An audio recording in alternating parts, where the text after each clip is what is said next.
full circle. 3 years ago, Dries pushed in twig into Drupal core. 3 years ago, he was backend. So now 3 years later, finally gone full circle. That is how long it takes to remove crappy shit out of Drupal.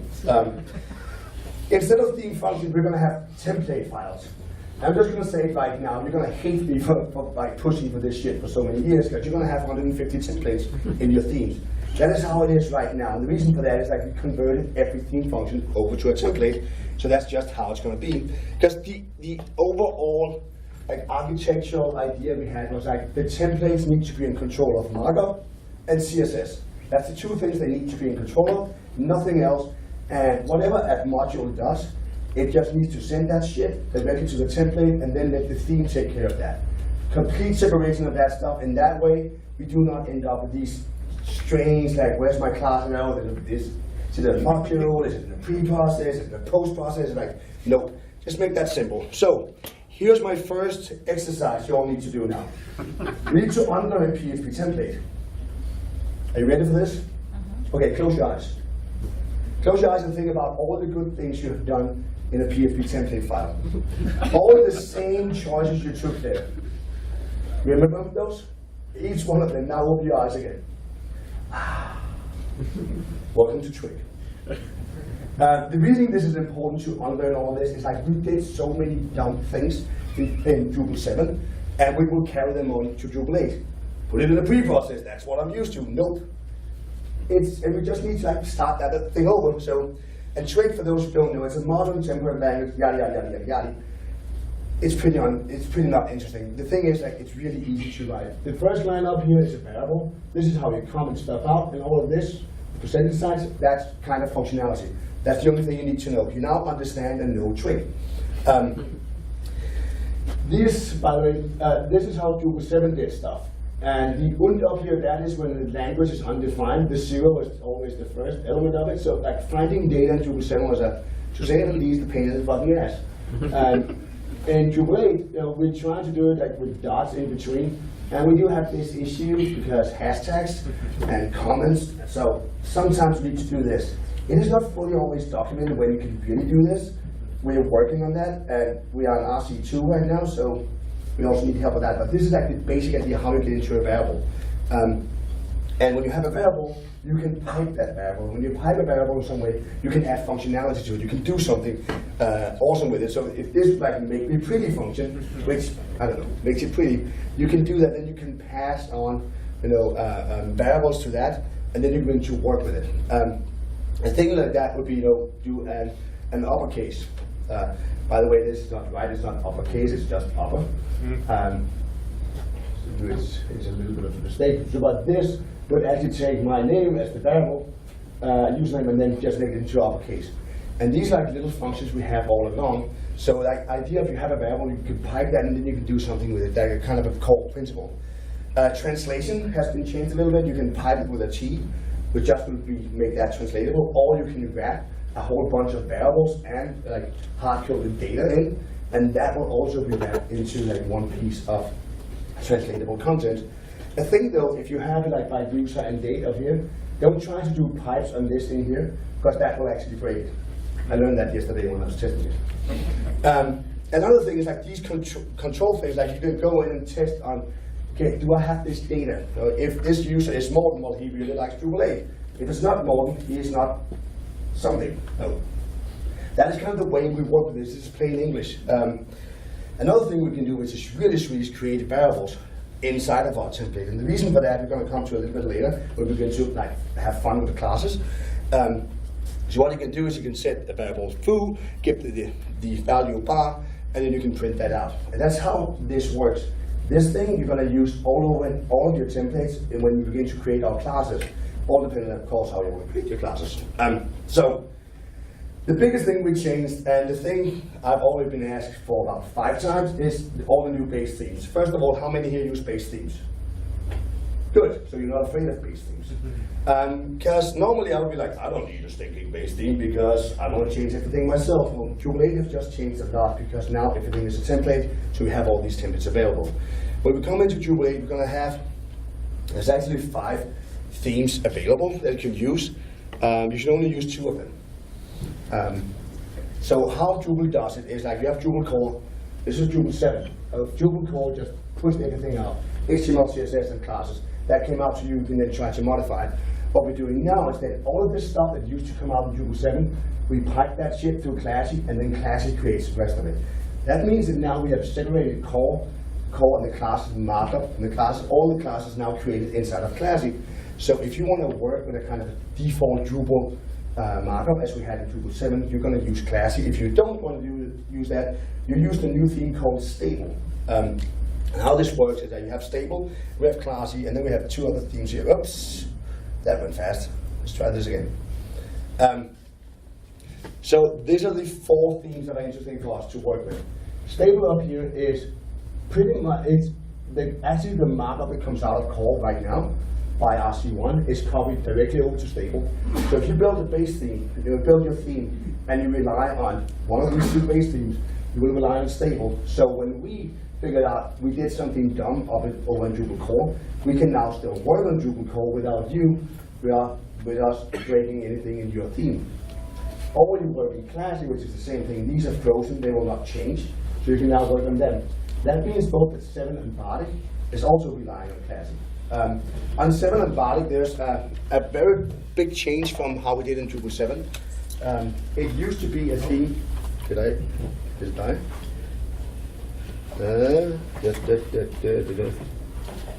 I think it died. You're loud enough. Yeah, am I loud enough? Yeah. All right. No, so what happened with 7 and Bardic in Drupal 7 was they were a thing you could rely on, you can copy on, you can work on. In Drupal 8, don't do that, because we will change them constantly.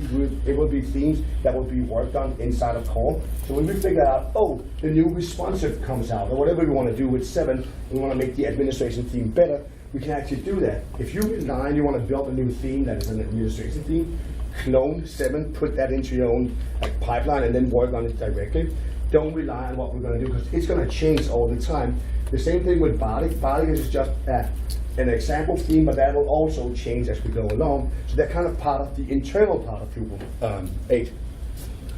So what Stable does, it gives you this minimal amount of markup and CSS. I would have liked to cut it even deeper down, but stuff in ECQ doesn't always work that way. Classy gives you a bend naming system, or as we apparently now is calling it, a component name system, which also makes sense. Yes, front-enders and new names for everything. Thank you, by the way, for introducing that. So 7 and Bardic is internal, so don't use them as base themes. If you want to use these and build on top of them, clone it all over into your own theme. What you do in your theme from your info file, you go and say base theme Stable, or you go base theme Classy, kind of what kind of markup you want to build on. Or if you are a little bit more adventurous, what you're going to do is you say base theme false. Base theme false will then directly rely on Drupal core, but that will also mean that you are now reliable yourself for updating to whatever it is that we're pushing out every time. And that will probably change a lot, because the biggest mistake we made in Drupal 7 was we were not able to change anything. As soon as we came out with Drupal 7 release candidate 1, and that's over 5.5 years ago, we have not been able to change anything in how the markup and how the CSS was actually written, because we knew that the themes all over the world was relying on that. Don't rely on core, we will change that at any given point. So base theme false, you're on your own. So are you saying there's going to be HTML put out by the core still? Yes, we will change that as stuff comes out. If you figure out, oh, now we can do, I don't know, menu item. There's a menu item piece of markup. Let's say that comes out, we can actually use that in the browser to do all kinds of fancy things. We'll be able to change that up in Drupal core. What probably is going to happen then in Drupal contrib, we're going to probably do a Classy 2.0 or Classy 2016 or something like that. So Classy will also become a moving target. So we just have, it's simply to protect ourselves from whatever is happening. Because what happened in Drupal 7 was, suddenly all of these, thank you Apple for all of these little devices came out. We couldn't change anything to be responsive, because then we will break so many sites. So that's kind of the way we can do that now. So we have truly separated the classes and the markup completely out of core. But Drupal core will still be worked on, so we can actually move forward. Because we do not know what's going to happen. The only thing we know in the front end is stuff will change all the time. And And by the way, if any questions, you just yell up, put your arm up, they're like, hey, can you like stop and repeat that really quickly? All right, we got this done. So when you start up your new theme, what you're going to do is you're probably going to go over in Classy, which is built here down themes, called Themes Classy, and you have these templates. I have a ton of them. There we go. So, and by the way, now we're talking about the theme. We actually have active maintainers with all of these are active maintainers who all live in the front end and only live in the front end, which is also a new thing. So let's set up our theme. The first thing is like themes now live in /themes. So you will not be, people will not laugh at you ever again because you put them in the wrong place. Themes live in a logical place. Themes have 4 configuration files. There's an info file where everything lives in, and it's pretty much like Drupal 7. You have your basic info, you have your libraries, have like ability to remove CSS, and you have regions. We're going to come into what libraries is very, very fast. Style sheet remove is a way to tell your theme. It's me who's feedbacking. Style sheet remove is a way to tell your theme don't include this CSS file that comes from core or comes from somewhere, from some module. So that's an easy way for you to remove CSS files. The libraries, what libraries is in Drupal 8 is collections of CSS and JavaScript files. That's where you add that stuff in. So instead of adding it directly into your CSS from your info file, you now add that in a library file. So basically, I have my full theme, have my full libraries, and then let's say I have a slider. I have a slider CSS file, I have a slider JS, or I have some awesome stuff with a full and bar in. It doesn't matter what you call them, it's just a way you can say, here I have this collection of CSS and JavaScript that works in a specific way. You can call that in. And the really cool thing about this is you can actually call it directly from your template file. So you can begin now to map up and say, okay, I have this template file that has all my slider data in, and now I'm going to add in my slider library. So I'm only going to add in this CSS and JavaScript when I actually need it. Instead of how we did in Drupal 7, it was just like, just push it all out. The way you do this stuff is you call it by your theme name, and then whatever name you give your library, over your library files, you give it a name, global, and then you begin to define everything here. You have these like media print, and there's all kinds of different parameters you can push to this. External, if it's media, what kind of media, and so forth. And then this little one, which is the jQuery thing. If you don't need jQuery, you don't call it, you don't get jQuery. Which to me is a very exciting feature because that is 32 kilos less of crap on my pages, which is nice.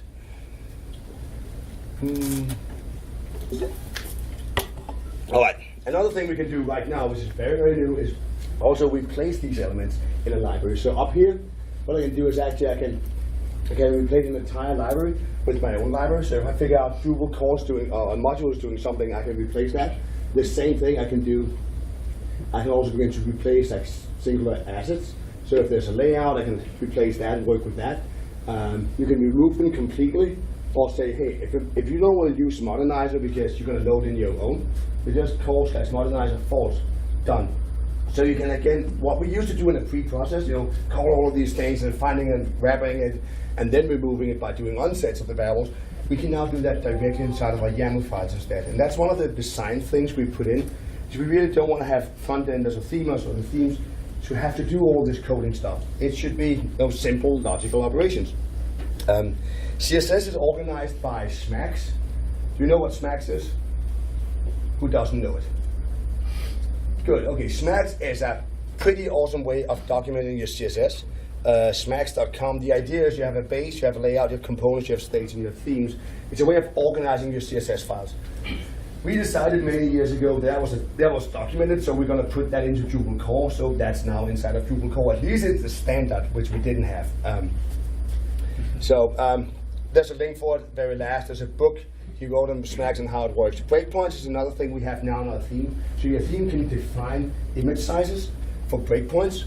So when you actually pack your themes, you can begin to put that in. You can actually pack your theme with configuration files, so you can have all of your different image sizes that the theme comes with. You can put that directly in. We're not going to touch that today, because we're actually going to talk about raw markup and how a field works, because that is a thing I feel is extremely sexy. Theme was PHPtemplate. Not going to touch that. So, first of all, how do you find stuff and how do you modify stuff? That's interesting.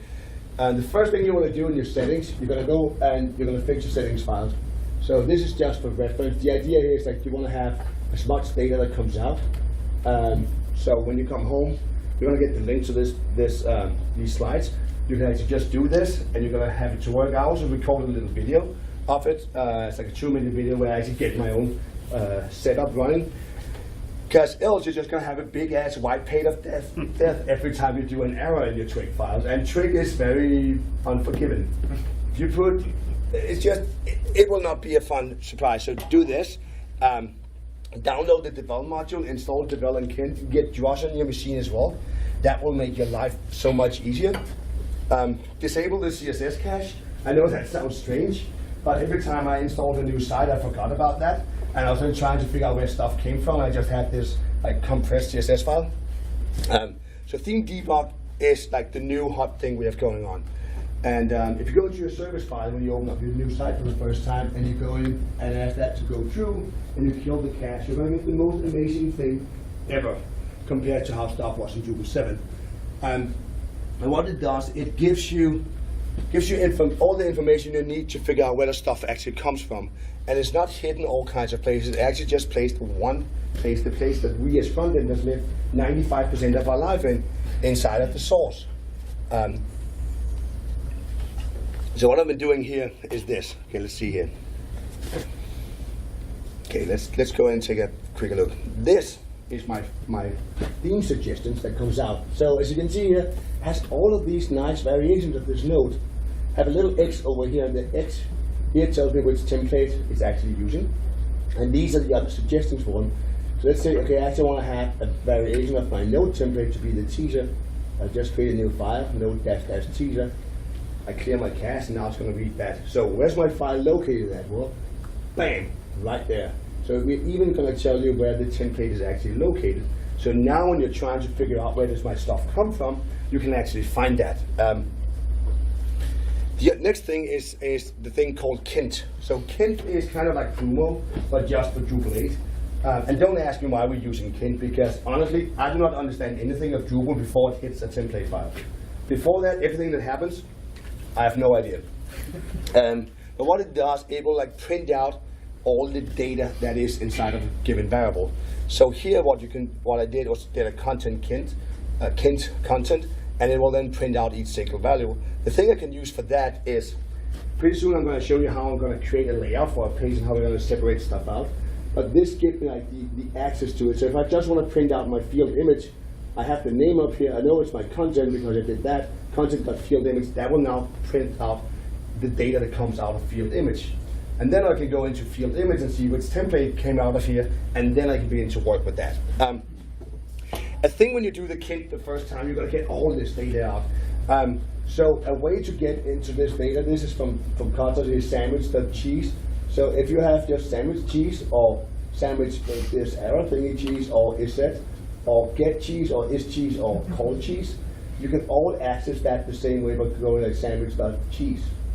This is just for reference, because so you don't gonna sit like me 3 weeks ago and trying to figure out how I could get a variable out and feeling dumb. This is a trick debug. Yeah, so we nuked all the theme functions, now we actually nuked all of them, and you have this fuck ton of templates and how you're gonna work with them. Well, first of all, what I would do if I started out actually, and I was just like, okay, I really like Drupal 8's markup. It's fine for me, but I'm going to change something in it. Well, just take the whole template, just copy it over. Don't even rely on it as a base theme, because in that way you get all your templates directly in front of you, and we have even tried to organize them in nice ways. As you can see, you've got block content, content edit, datasets, fields, forms, layout, miscellaneous, navigation, user, and views. So all your basic building blocks are already here. Just take them and copy them over. That's at least a way to build on. The reason we group these templates is there's 135, maybe more templates coming in. So if you don't group them in something, pretty much screwed. Drupal 8 works the same way. We have a template, a page. Inside of a page, we're going to have regions. Each side of each region, we can have different data. You can have a node, you can have a view, you can have a block. You can even have a block that actually encaptures a view, and it built the exact same way. The thing that's interesting is like when you hit the node, that is when everything is a field. The reason that we have divitis in Drupal 7 and Drupal 6 was that every field got wrapped and written the exact same way. We did not think about what kind of data came out, it was just the same thing. And that turned out to be kind of an issue. I'm going to come to that first. But now we have our node. Now I want to create something with that node. Instead of just printing it all out, I actually want to take control over my node. So let's do that. This is the hottest thing you're ever going to see without. Like, why is without so magic? Well, content, the content variable, remember that from Drupal 8, Drupal 7? That just pushed everything out. And if you want to do something with that, you can like unset that, you can begin to print each element. But then as you printed each element, then 6 months later, somebody in the dev shop, they put in a new field and it didn't get printed out, and everybody hated the themer, and you yelled at them because you're using Drupal 7 instead of new hot shit that's called Drupal 8. Without, what it does is it prints everything on content, but not the specific fields you told it, or attributes and so forth. And that's again back to our variable and the pipe. That's how you do everything here. So the concept of this is, here's my layout. I have content, image, and tags. How do I do this? Well, normally content would just go out this. I would print all these things in whatever order that we had put that in. Well, to do this, instead I do content without image, and then content will just print the two other elements, or everything that's left. Then I have content image here. Bam! I can put that wherever I want to. I've now separated the stuff. And I can do that with tags as well. So the fun thing now is if you put something new in. That is just going to be printed with the rest of the content. I have separated my stuff out. So inside of my node template, voila, I can actually control my markup and control my layouts without having to rethink every time something new comes in. So you don't have to be called up at 4 in the morning because hey, we put this new thing in, the client requested, it's now deadline time, you're working in another time zone, blah, blah, blah, blah, blah. Yes, it might have happened more than once for me. And this is really advanced stuff, right? Content without links, field image, and field tags, and just spin them up. And that's how your templates begin to look. So this is the first template you're going to look at. This is just my node. So if you go one step further in, because fields is actually where it all is at. That is the heart, as I see, that is the heart of Drupal. That's actually our Lego building blocks. So here's the question: how many diffs does it take to make a single field with one value? How many? In Drupal 7. 15. Yeah, the official, in European terms, we have the metric fuck ton. That is the right level of it. Because what is a field? Well, this is a field. It has a title, has a value, right? This is Drupal 7. This is how every field in Drupal 7 is rendered out. All of them. No matter what you do. You can then begin to take each one of them and try to overwrite that. But this is the amount that comes out every time, no matter if there's 1, 2, or 2,000 elements in it. So in class, we do this instead. Okay, fair enough. Here's some kind of definition of it. But this is the default thing that's coming. The fun thing begins to now, you take each of these fields and you begin to create them as you want to create them. So you can do this. One div and 0 class is still 100% Drupal, or you could go crazy wild, put a YOLO class in on it if you want that, or you can just ignore it completely. It doesn't matter, because we have separated this thing out. So how does that work? Well, and as one said to me when I showed that, so well, that's all great. You just remove every kind of control I have for my front end. How do I work with this now? Because you're going to get a kind of strange template. The idea is that each field you should be able to do whatever you want to do with it. That's the whole idea. So field markup this is a little bit complicated, and this is one of the core principles we have been discussing with developers for the last 3 years. We are not afraid of stuff that's complicated. We work in a field that has no documentation besides of that website called "Can I use this?" We have new browsers coming out every fucking other week where we do not know how they're going to render the next thing. My normal thing when I talk with developers about this stuff, and they're like, "Morten, how can you work in that stuff with CSS and markup?" And nothing is documented. I kind of just unroll my sleeves so that can you see the scars? And that's how we can see other front ends. It's just knowledge we have accomplished over the years. We do not have an API. We have a prayer chair to hope that our markup works. So a field is this. It's a label and a value. But it can have a single value, single value with a label, multiple values and no labels, or multiple values with a label. This is the 4 variations that is going to be in the field. And we have discussed this a lot. I was really trying to be honest, there are more variations of this. So each of your templates, each time you have a field, there's a possibility that can be one of these 4. So if you look into the field HTML of the trick, when you open up that the first time, you're going to be like, oh, thank you, Morten, for giving me this like never-ending loop stuff. So that's why we're going to do this little exercise. You can see this. So I have my 4 different variations of it. They look like this. I can also, by the way, we also have a managed display inside of Drupal, which we really need. Thank you, Drupal, for giving me this UI. So I also have that to think about. We're not going to look so much into that, but it has inline, above, or visual hidden, which is a control of how your labels are going to be shown. So we also have to take that into control. This is my field template. It's a little bit, not so nice. But if you look at it this way instead, if label hidden, okay. And if it's not hidden, if it's single, or if it's multiple, or single. That's how your field looks now. So if you look at, there's about 20 different kinds of field types. If you took each of these field types and you then model them in the way of the markup you wanted to, you have now taken complete control over every aspect of Drupal. And that takes about an hour and a half. And let me put it this way, I did that on my flight over here. And it's a little, I'm a grown-ass man, and I've been almost crying twice now on flights doing Drupal events. When we killed PHPtemplate, when I was coming home from Barcelona, I was like, I will not cry over lost code in Drupal, or this, been like, holy shit, I have my control now. So how do we do this? Well, the whole idea is like, you just use these loops, and then you begin to put out what you actually want. My single div, I just want to have one div around it. This, I need my label, I need my yo, fair enough. Here I'm going to go crazy, right? I'm going to put a section in, I'm going to put an H3. I'm actually going to make markup that you would write in normal, as a normal human being, instead of doing this div, because, oh no, what if my theme actually had an opinion upon the markup? Ooh, you as front-ender, Morten, you cannot control that. Oh yes. So, that's the first part of it. The second part is attributes. And attributes have always been a thing that was a little bit frustrating to me, because there's this secret, like, garbage can inside of my markup, and actually Drupal just put all kinds of stuff in. Well, we had that class soup, kind of an issue for a front ender.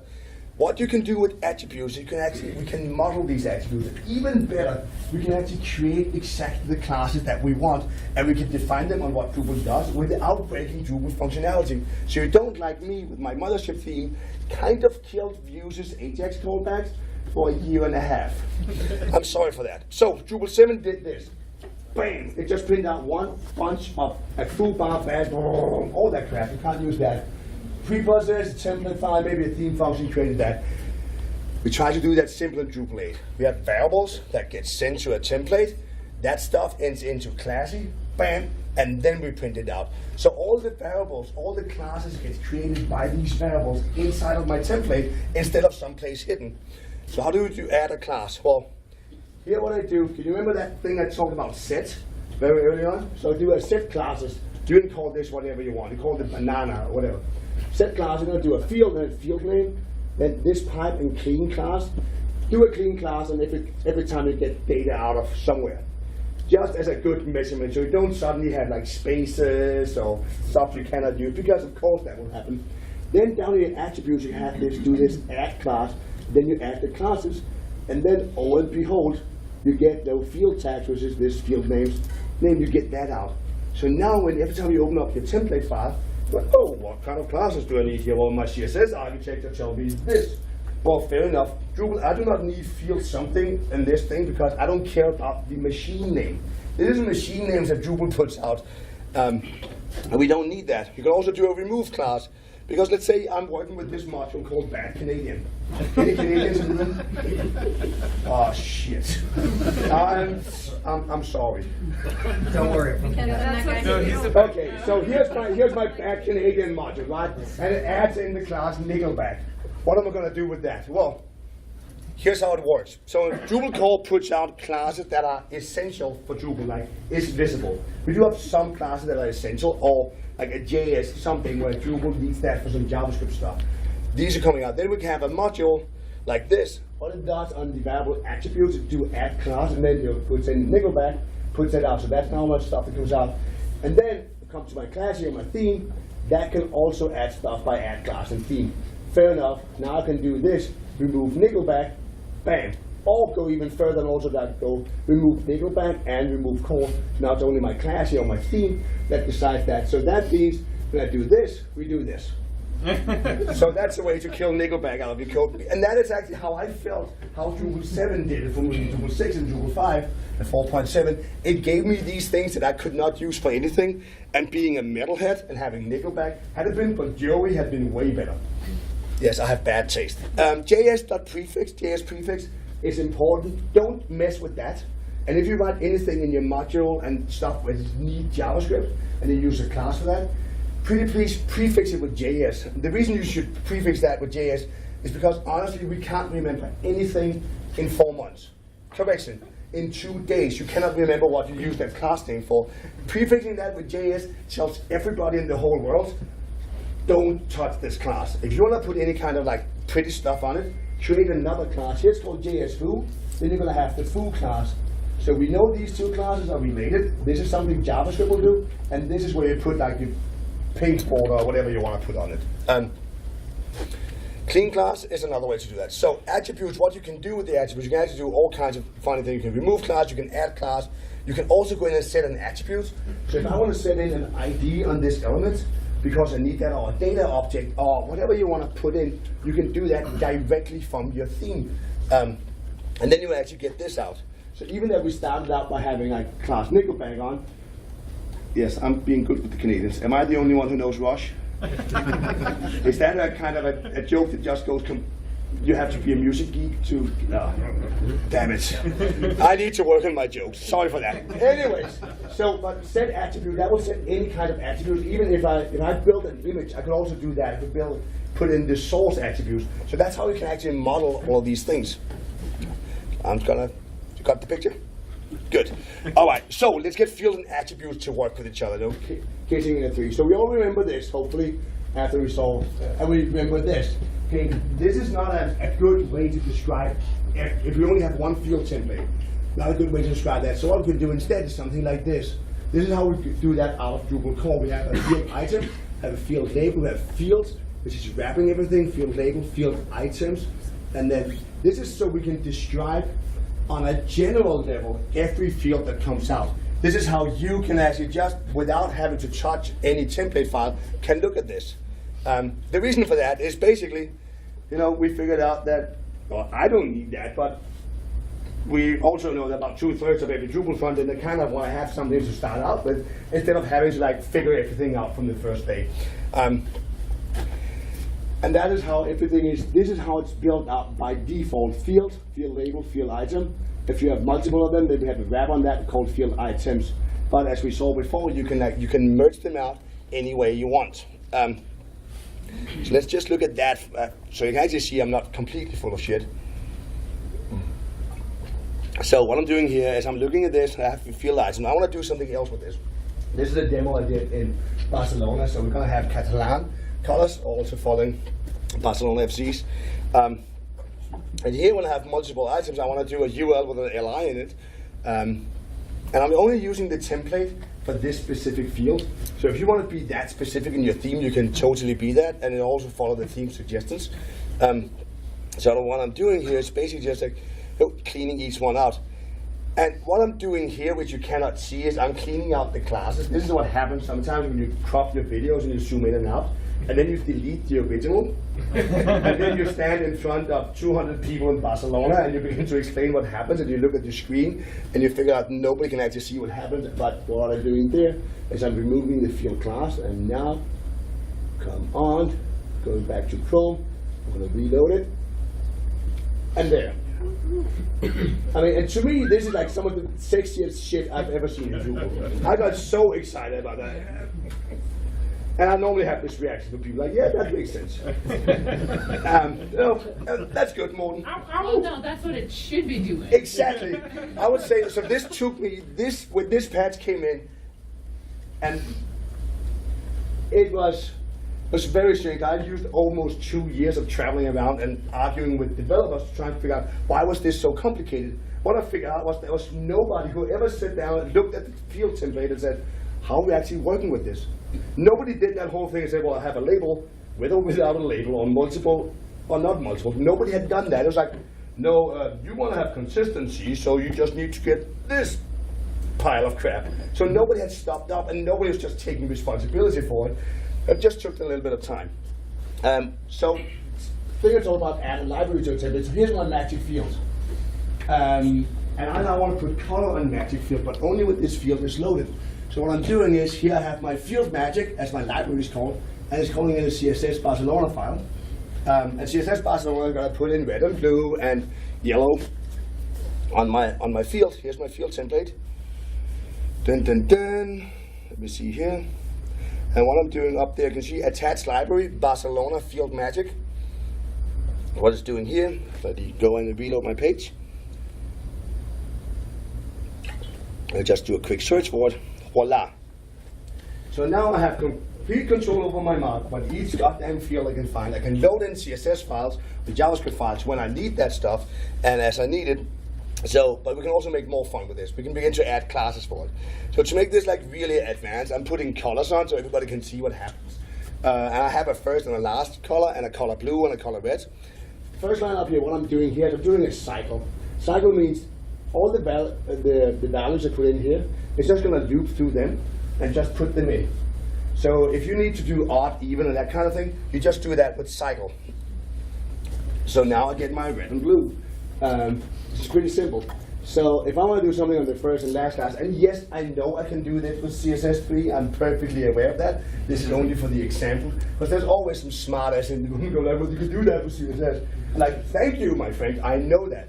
But let's say I actually have to support IE8, which do not have first class children. I can do that as well. So now we just begin, as I loop through my stuff, yeah, I'm working on my loop, I do loop first, a loop last, or even here go I'm on the third element.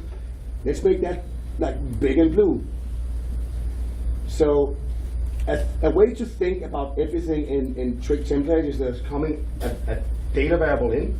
You loop through that, and as you loop through that, you can then begin to take from it and count on it. You can see if there's a value in it, and you can do those things. Can I even go in and say, okay, let me change it when it comes to like the number of 8. Let's do something like fancy there. So you can do all kinds of counts and testing and value chasing on it.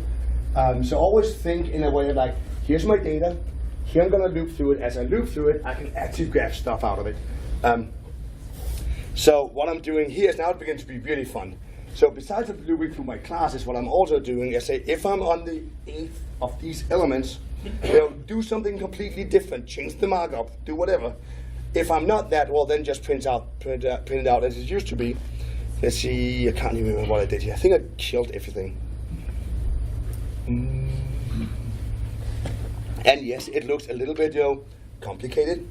That was actually a request we had when we started designing the new system for Drupal 8, that we would rather have all of the data in front of us so we could play with it instead of going the other way around. And yes, that is when Drupal 8 is going to be released, when it's ready.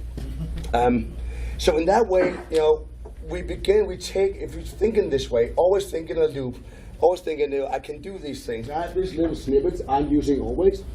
So it says for item and items, which is how everything comes out. It's just an item. So I can do a count on how much data is there. And then if the loop is first, okay, what I'm going to print out. If it's last, if the index, that's just the count. Here's a sexy thing about what Twig does. When you talk with programmers and you ask what's the first thing that comes out, it's always going to be 0. Who the fuck start counting anything on 0? I mean, yeah. It's like, okay, how many real geeks do we have? Like, no. Yeah. Okay, let's do 0, 1, 2, 3, go. No, we start with 1 because that makes fucking sense. There's a menu example later on where I have to start with 0. That's a whole other thing. There's still things that are not completely done. But what you can also do is do a reverse. So if I say, well, take the second last element and then let's do something dumb with that. The best thing when we try to get this in, the comment I always got from like the old school, it was like, what do you need this for? And I was kind of like, I do not know. The only thing I know is that we do not know what we can do or we have to do of all kinds of dirty black magic. We just know that that's how the front end works.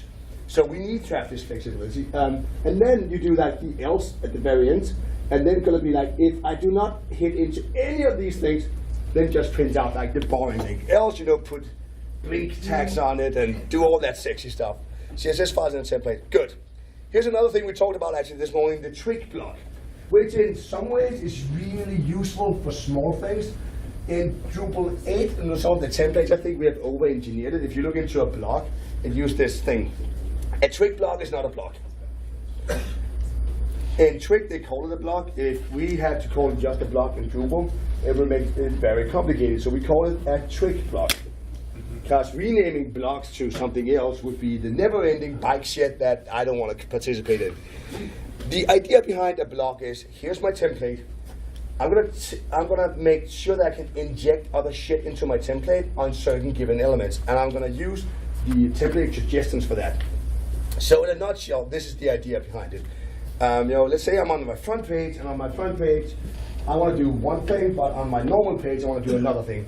I'm going to inject a welcome to my page, so I'm going to put in a hero or something like that. Instead of having two different page templates, and I then have to like have all the markups going on in both of them, and then when we change something, I have to go back. I can actually like inject this into the middle of it, so I can do like things like this. And I have a little video where I'm trying to do the same thing. This is a video that's like 2 years old, so it's got all kinds of good stuff in it. So what I'm doing here is first I'm defining a block, and just think of a block of a way that you can kind of inject the template on it. If it tricks a certain thing, sometimes my ego goes a little bit apeshit when I'm sitting in a hotel room somewhere and it's cold and I'm tired and I'm trying to be funny and I figure out that I'm actually an idiot sometimes. So I'm putting in my green class on this and say, okay, this is my page template. So this block can be overridden if something happens. It gets overridden by what kind of template name you might gonna call. So if you have a page --front, if that exists, and you then tell Drupal to extend, as we call it.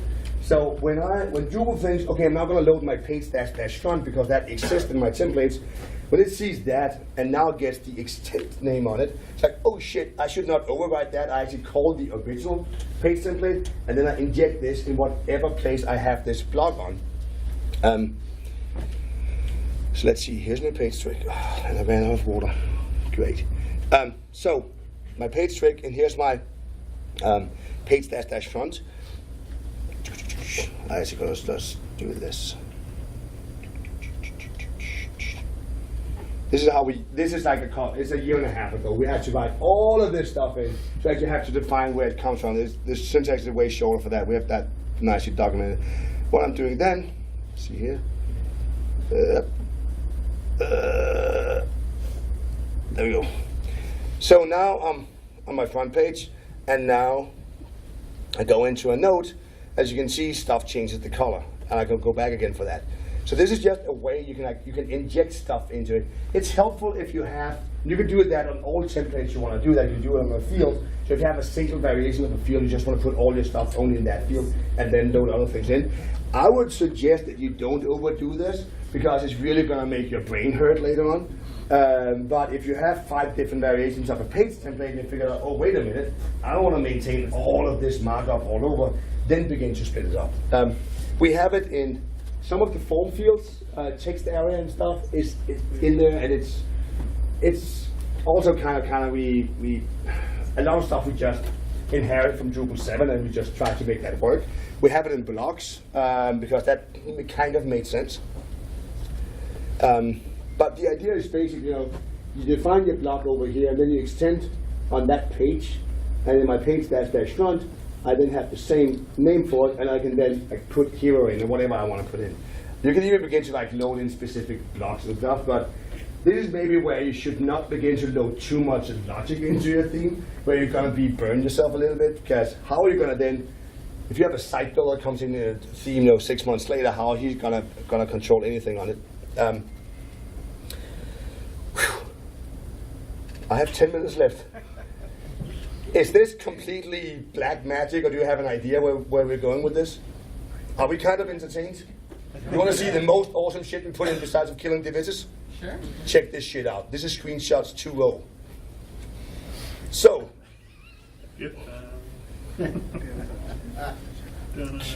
let me reload my epic theme. So first of all, it's a very dumb little thing, but this actually gives us a chance to actually begin to make really awesome like previews of how our theme looks. This is just because I got very excited about it. So when I figured we could just pass a name in, but there's a lot of these little things we have changed in the theme layer and how it works, which is just like makes sense. Why is it always called a screenshot? Why can't I put a GIF file in? We could do that. I know that Snowflake have like tried to do crazy stuff to get that in. So that works. Here, by the way, here's the menu template. How many here likes to theme menus?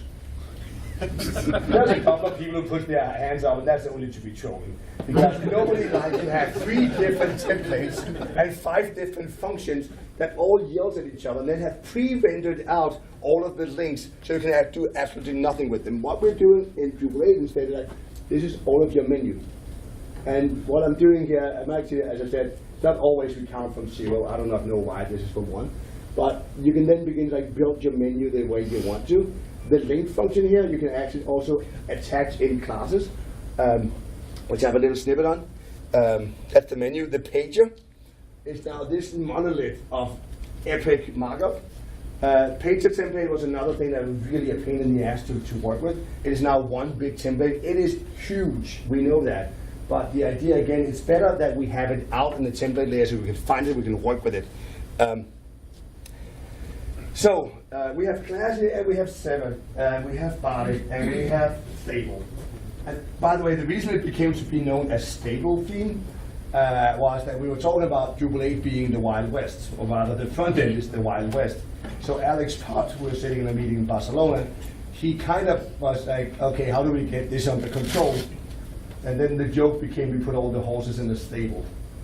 Oh. Yeah, exactly. This is how grown-up professionals, web developers, figure new names out, and we then push it into core so fast.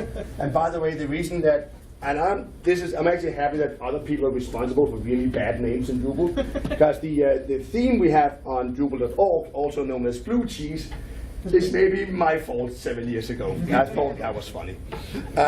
No, so one of the things we know, and also what I've heard every time I talk with people, especially after your class this morning actually, and there was a theming class yesterday, and there's another theming class 2 days ago, which I missed because we were killing the last theme function. I'm so sorry for that. That's right. I'd rather theme functions be dead than you show. Yeah, exactly. No, so one of the things we figured out that nobody knows what to do right now. I mean, it's only those of us, we're like 3 or 4 people mainly in this room, who's dumb enough to jump into this because we can say, ooh, let me try this. And the rest of it is probably like, Morten, can you just show me one way of doing this stuff and I can just get done? And we're trying to do that. So I've started out a new dumb project called Vanilla. And the Vanilla theme is, so, as you see, the first thing I did was, of course, create the logo, because that's the most important thing. Vanilla theme lives both on D.O project/vanilla, but it actually lives over on GitHub, because I want to get more front-enders to come in and help with Drupal. When I came into Drupal 9 years ago, I was standing down in Brussels, and I looked at, I was pretty much the only one I was not the only one who had Photoshop on my laptop. I was the only one who did not just use Photoshop to crop an image. At that point, front-end was just, we're not even a 3rd generation. It was like, we're not even a thought, it's just like where you put out all your stuff. So it takes a while to get all this built up. But if we need to get, I mean, doing Drupal core work is a pain in the ass. I'm just going to put it as it is. Not fun. It is, I mean, there's a reason I'm losing my hair and I'm getting gray shit in it and all that stuff. It's just because it's a never-ending battle uphill. And I want to get more front-enders in. I also want to make sure that we're doing this the right way. And we can learn from each other. Because the more people jump into this and play around with it. So the Vanilla project also lives over on GitHub, so we can get pull requests in that all of us normal human beings work with, instead of these wonderful patches that is kind of like, as one told me, it takes me like a day to understand this, then I go home from a DrupalCon and forget all about it, and then I really want to help out 2 weeks later, and I have no idea how to do that. So this is kind of just a way to get other people in. The thing the vanilla theme does is kind of this.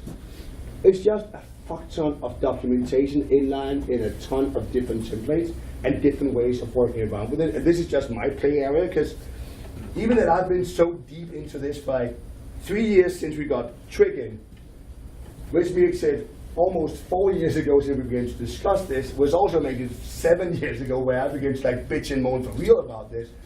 So there's so many things I do not know yet, which other people know because they've tried other things, I have other ideas for that. So having places where we can share this knowledge or play around with it, or you can clone this theme and say, okay, how did you do that here, Morten? Or like, and we can then get that documentation over to D.O at the end of the day. It's kind of the plan with this. So don't rely your theme on this at all. This is just me dumping stuff in, and I started with the HTML page, and then I'm just like diving all the way down, taking one page at a time. And as we found out yesterday, that we do not know how many comments there are on a note when you're on the teaser mode, like stuff like that. We need to find that now. I've said a couple of times, and I can just as well say it again, I'm pretty sure we're going to have Drupal 8 out around November-ish, which probably means that in January we're going to begin to use it for reals. It would be really, really nice if we had some of you guys that come in and play around with it, so we can find the right way of doing stuff, so we can tell that to that generation of people who comes in.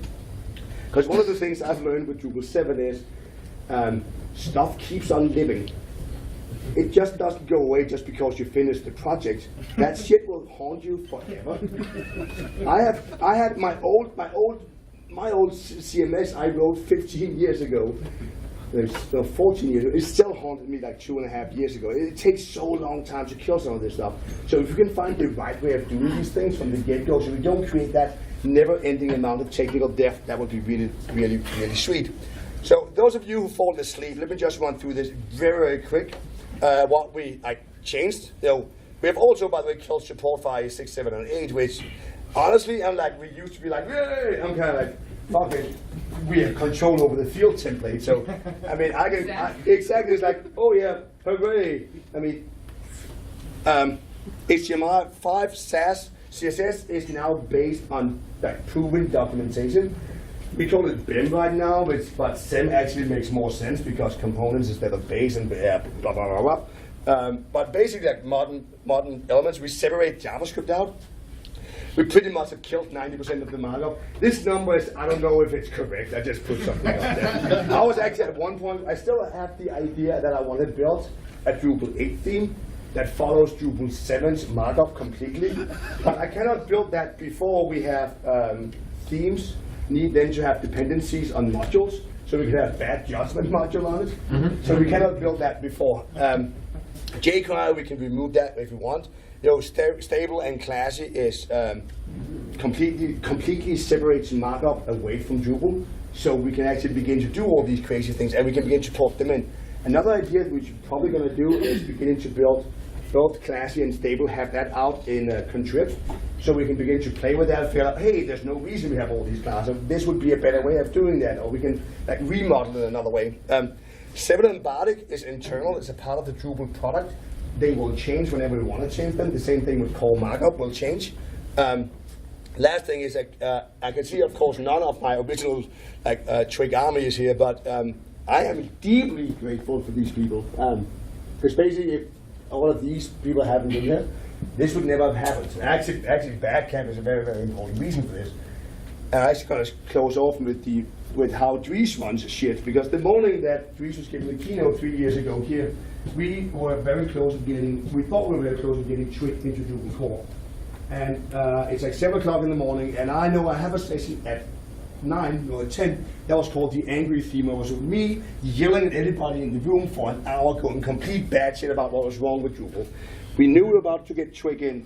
We also knew there was a bunch of developers, like old school core maintainers, who did not want to get twig in. So Dries comes down at the hotel and he asked me, hey Morten, can I eat breakfast with you instead of sitting at each table? And I'm like, of course you can. And I put my food away, and I talked to Dries for the next 45 minutes, explained to him how fucking important it was to get this shit in. And Dries, as this corn Belgian he is, and has this angry little Viking at him, almost yelling at him, just eats his breakfast. Yeah, well, it's going to be exciting then. I go over to the session, and Dries begins to do his usual Dries note, and I'm falling asleep because I'm an angry old man. Like, fuck it, I'm just going to my session. Then suddenly John comes running over, and he grabs me and drags me back, like, holy shit, Dries is committing twig to cause. Like, what the fuck? I'm angry, man. I'm fired up, and now like, I'm trying to like, keep my black metal face on. It's really, really hard. And then, you know, that night when we're at the bar, I asked Dries, what the fuck, dude? Why didn't you tell me this? And he looks at me like this 2 meter tall building dude. He's like, well, if I've told you, it wouldn't have been a surprise. So apparently that's how we do stuff here. And yes, I am personally so done with Drupal 7. I have all the respect for all the work we have done in Drupal 7. As a front ender, I don't care one pot of piss anymore of Drupal 7. And I can say right here, when as soon as Drupal 8 gets final release my mothership, if anybody want to maintain that, they can do that. It also is going to go Viking burial style, which means burning on some lake somewhere. It's also going to be fun. Here's links to all the things you want to do. Theme guide. If you want to help out writing the theme documentation, pretty fucking please, because, I mean, do you think we had time to write the documentation when we had 150 templates to remove and change everything and fight every fucking developer in the room and then some? Coding standards, CSS is really sweet. I actually explained to developers how they should do stuff. SMAX is how we organize files. If you want to know how Twig actually works, Central Labs have stuff about that. Download Drupal 8, pretty please, begin to play with this, because at the end of the day, there may be 10 front-enders who have been working with this for 3 years. Do you think for 1 second we have the grand overview of everything? Nope. The first mistake we found out on the body classes when we looked at RC1 was we have the same class on the body as we have on an article. That's the level of like quality control we have right now. So we really need to have people to come in and help us out with that. Questions? Because I've been talking for an hour and I actually walked over my time. I'm sorry for that, whoever going to speak in here now. Put them on trigger, or there is a bar tonight, and I can talk about this shit for fucking months. So just hit me up with any question. It's been my girlfriend had told me more. It seemed like it was a mild obsession you had with the markup. And I do not know what mild she means about mild. It's not been a mild obsession. This has like been a part of my blood and my soul for a while. Hit me up, use Twitter, Drupal Twig. Am I gonna change this tag because it doesn't make sense? Maybe we should call it Drupal theming or something, but we're using Drupal Twig still. Morten DK. Tomorrow, Laura is going to talk about stuff for backends. So if you want to know actually how stuff works, we're going to do a theme sprint tomorrow, document all the classes in Classy, because we haven't done that. And we are in RC2 right now, so yes, this is how we do quality assurance in Drupal. That's going to be over at the Students' Union. Come over there at 10 o'clock. There's going to be a public fight between me and Snugger and multiple other front-enders. Each year at Backend, we've done this like state of the front-end kind of talk. And it usually ends up with 2 or 3 people arguing against each other and telling each other why they're idiots. And it usually turns to be very, very fun. And at the same time, we are also going to, after that, going to do this sprint. If you're in Europe in May, we're going to do Front-End United down in Ghent. It's going to be over the weekend. What we're actually going to start out with on Friday, that's the plan right now, is doing training on Friday. And then Saturday and Sunday, go full on Drupal 8 mode. That's at least the plan, plus like other kind of sexy stuff. Maybe some headless, but I'm kind of, by the way, I do not care about headless 1 second. My slides, divitis Badcamp 15 tiny URL. This is this slide deck in PDF, so you have all that stuff in there. I am actually Morten DK. I'm now the happy themer. It sounds not as fucking badass as the angry themer. I need to like find a new name for it if I've got to continue my column in Drupal Watchdog. People always ask me normally what is the fonts you've used and what is the icons. They don't ask me about the rest of my slides, so it's like, fuck you guys. That's the credits for that. And with that, I only walked 5 minutes over. I'm so sorry for whoever going to speak after me. Thank you for showing up, and thank you for sharing my mad passion.